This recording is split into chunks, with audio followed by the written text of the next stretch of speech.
प्रकरण है आत्मा के अकारकत्व का। आत्मा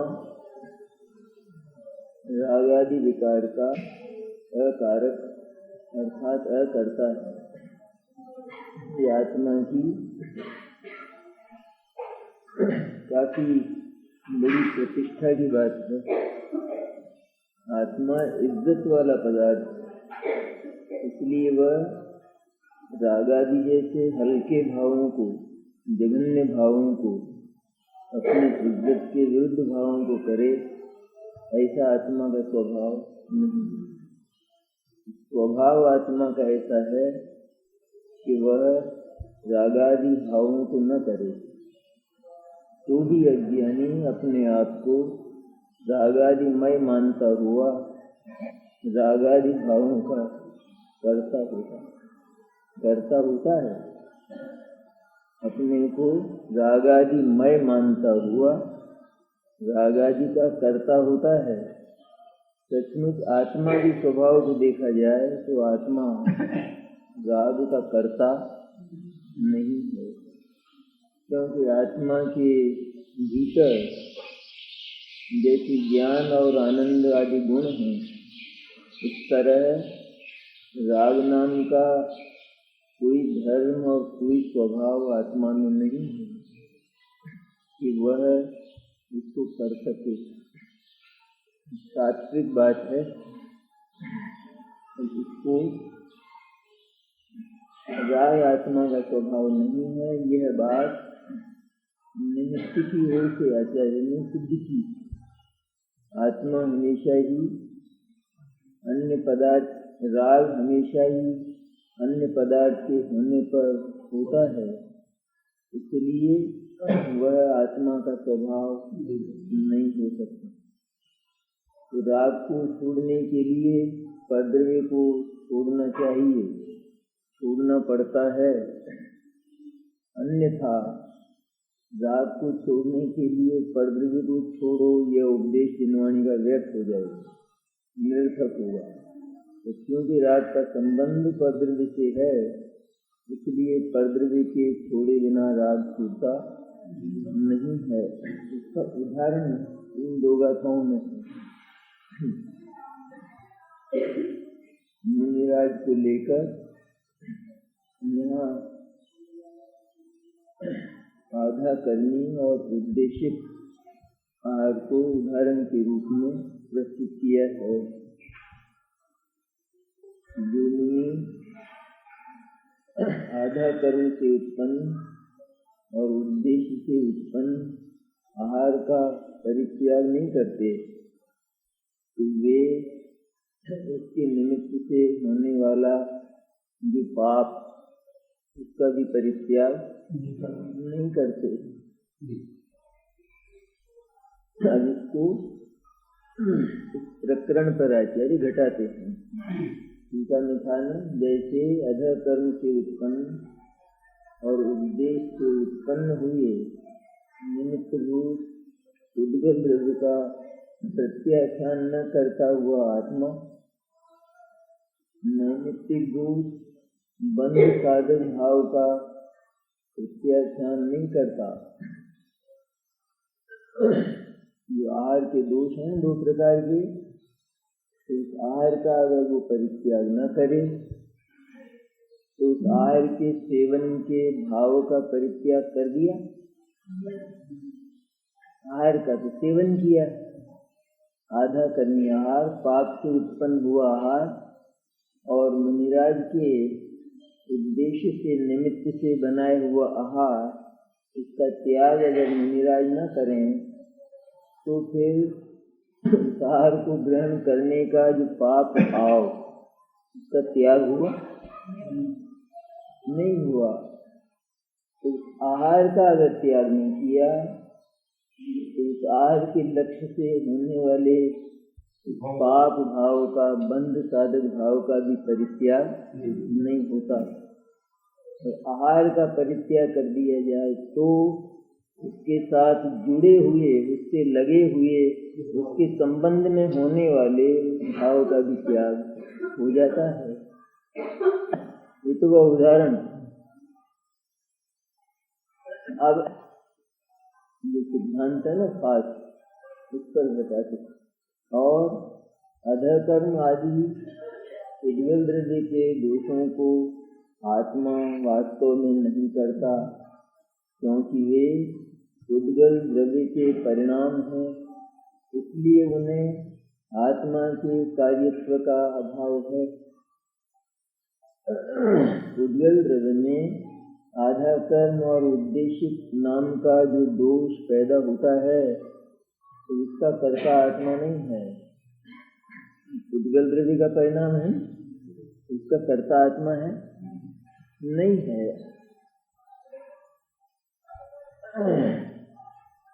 पहले उदाहरण में तो ये आया ना कि जो मुनि ये जानते हैं कि ये हार मेरे करने लायक नहीं, ठीक है ना, तो वे उस आहार का त्याग करते।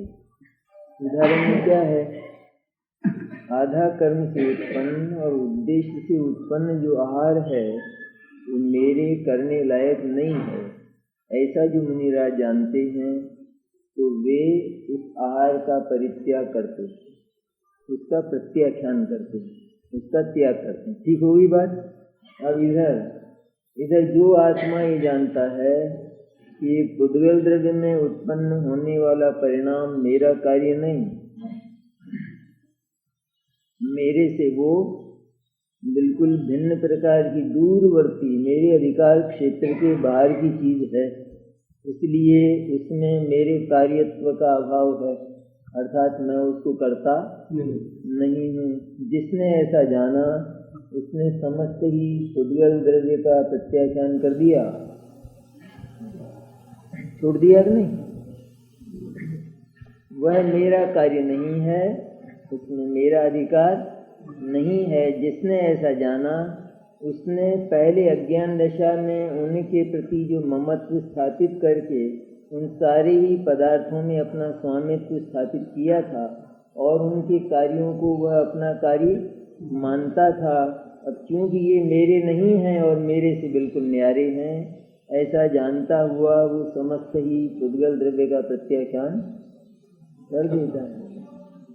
मुनिराज को क्या हुआ, ये आहार मेरे करने लायक नहीं है। जिसने ऐसा जाना तो उन्होंने उसका प्रत्याख्यान कर दिया।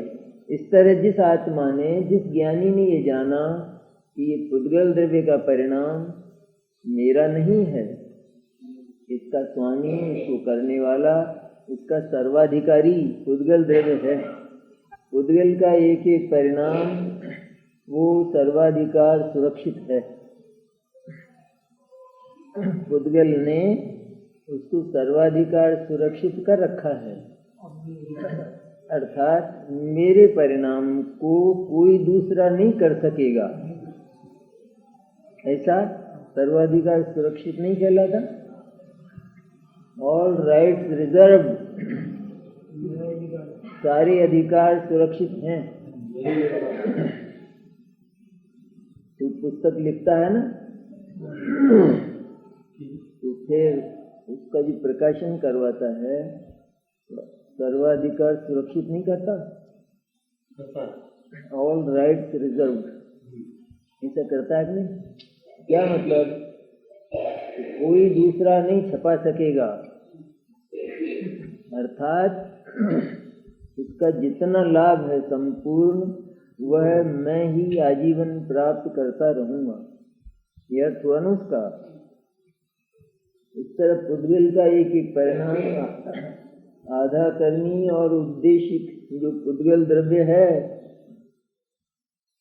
वह मेरे अधिकार क्षेत्र के बाहर है और उसके एक एक अणु पर सर्वाधिकार सुरक्षित लिखा है, इसलिए वह मेरा कार्य नहीं है। ऐसा जिसने जाना उसने समस्त उद्गल द्रव्य और उद्गल द्रव्य के समस्त परिणामों से अपने झूठे अधिकार समेट लिए। तो क्या हुआ, प्रत्याख्यान कर दिया, त्याग कर दिया। इसलिए अधकर्म और उद्देशित उद्गल कर्म मेरा कार्य नहीं है, क्योंकि वह नित्य अचेतन है, इसलिए उसको मेरे कार्यत्व का अभाव है।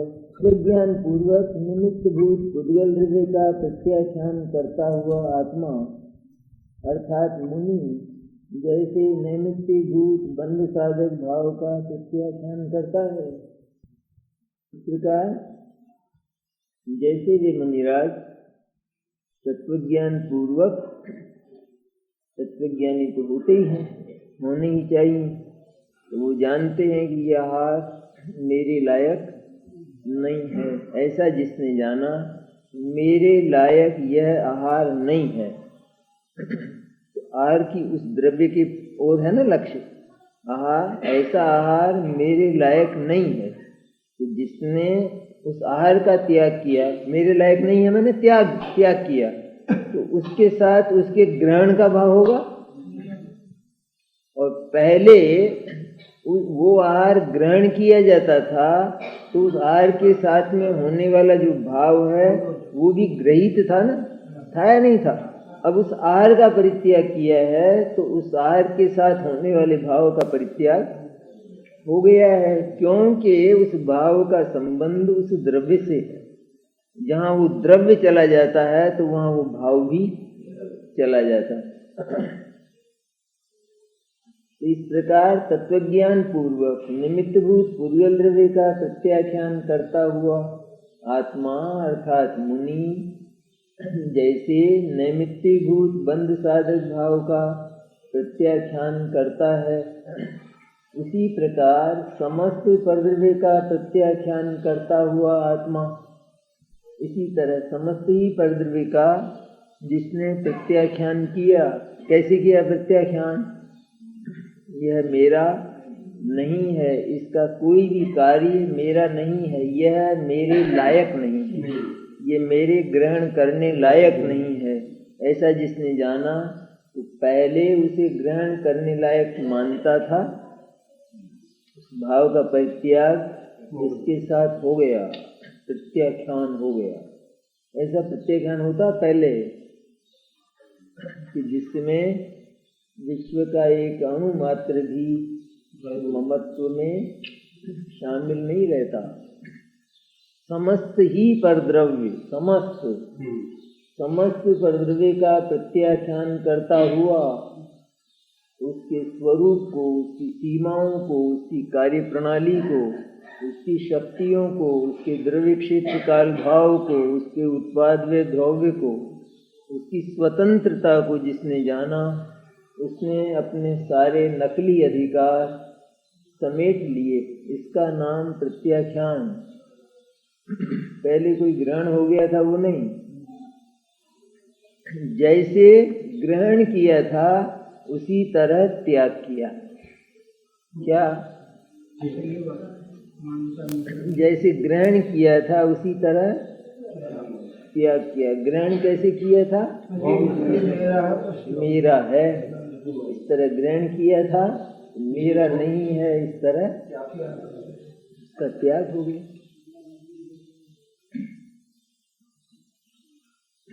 कल्पना में जो मकान बनाया हो ना, कल्पना में, तो उसको तोड़ने के लिए कारीगर कितने बुलाओगे? एक ही। क्यों हुक्मचंद? कल्पना में कोई मकान बनाया हो, उसे तोड़ने के लिए कारीगर कितने बुलाओगे? मजदूर। तो कैसे तोड़ोगे उसे? कल्पना में बना था, कल्पना में टूट जाएगा। कोई मजदूर नहीं बुलाओगे? कितने मजदूर? ऐसी कैसी बात नहीं है।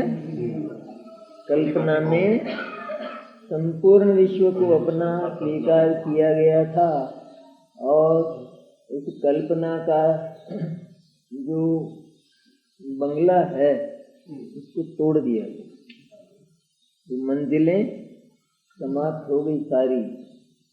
इस तरह ये पहला प्रत्याख्यान है। ये इस प्रत्याख्यान के बाद शेष प्रत्याख्यान होते हैं, अन्यथा नहीं हो सकते। एक अणुमात्र पर भी आत्मा का अप्रत्याख्यान, आत्मा का ममत्व रहे तो उसमें सर्वलोकालोक का ममत्व रहेगा। एक अणु पर भी रहे सर्वलोकालोक पर। ऐसा नहीं कि एक अणु पर ही है, एक अणु पर भी अगर हो तो सारा लोकालोक उसके ममत्व में स्थापित पड़ा है। कितना बड़ा चोर हुआ बोलो। मानता अपने को साहूकार है। मैं किसी का एक नया पैसा नहीं खाता, लगता नहीं, बहुत साहूकार है। कितना 3 लोग को हजम करके बैठा है और अपने को ईमान धर्म वाला कहता है। शर्म नहीं आती है? ऐसा कहते हैं आचार्य।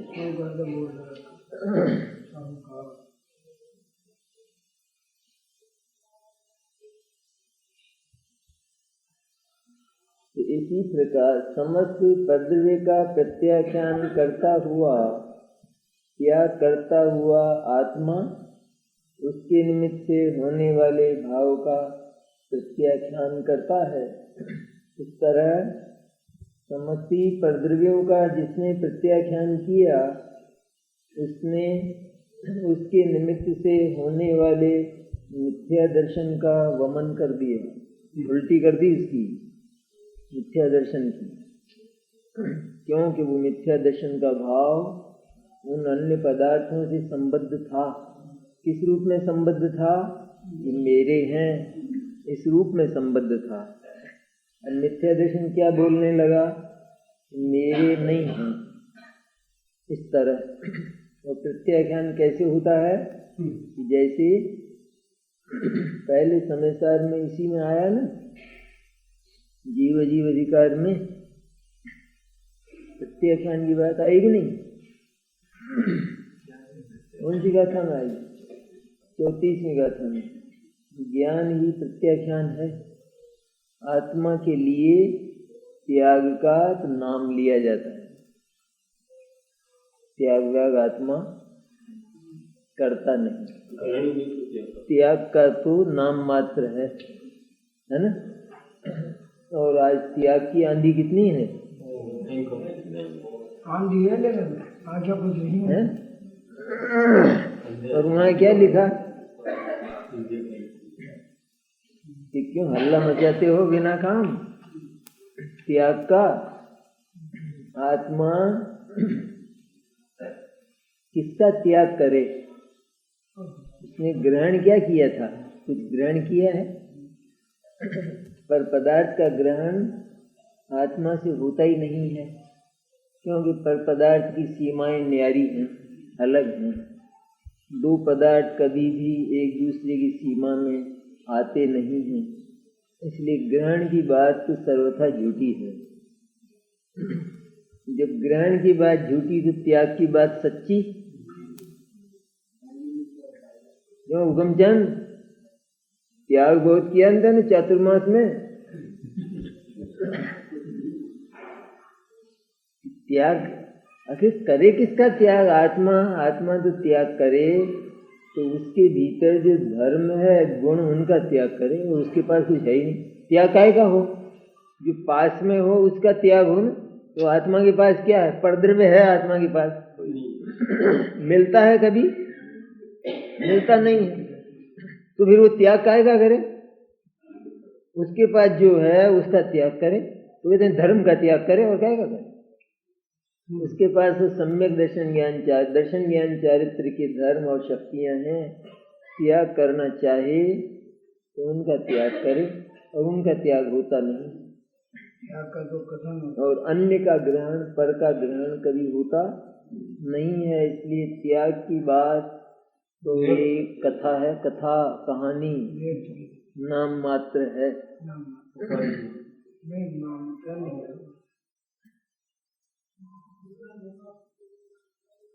इसी दिखता है ना, जो कहते हैं पीलिया हो रहा, पीलिया रतौंद आ रही। रतौंद को साफ करो तो साफ दिखने लग जाए। दिखता है तो हम क्या करेंगे? कोई कहता है डॉक्टर साहब मेरे को तो 2 चंद्रमा दिखते हैं, तो 2 ही होंगे। चंद्रमा का इलाज होने वाला नहीं है, आँख का इलाज करा। तो कोई एका चंद्रमा को उतारना चाहे वहां से तो वहां है ही नहीं, इसलिए वो कोई तरीका नहीं है। आंख का करा इलाज। इस तरह जो दिखता हमको वो सब हमारी दृष्टि का, ज्ञान का दोष है। ज्ञान का ऑपरेशन कराओ, यूं कहते हैं।